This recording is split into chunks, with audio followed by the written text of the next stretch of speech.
আসসালামু আলাইকুম সুপ্রিয় দর্শক, কেমন আছেন সবাই? অনেকদিন পর ছোট একটা ব্লগ নিয়ে হাজির হলাম।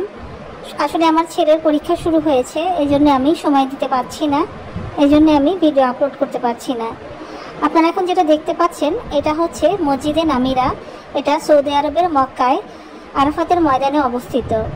এই মসজিদটা 12 মাসই বন্ধ থাকে।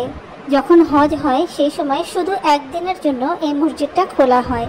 আমরা যখন মক্কা জিয়ারতে এসেছিলাম তখন আমরা এই মসজিদটা দেখেছি। এর আগেও আমরা যখন 2020-তে আমরা এসেছিলাম উমরা হজের জন্য, তখনও এই মসজিদটা দেখেছিলাম। তবে এবার আমরা ভালো করে দেখেছি আর ভিডিও করেছি আপনাদের জন্য।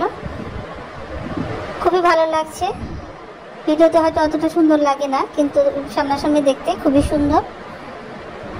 তো আজ এই পর্যন্তই। সবাই ভালো থাকবেন, সুস্থ থাকবেন, আমাদের জন্য দোয়া করবেন। আল্লাহ হাফেজ।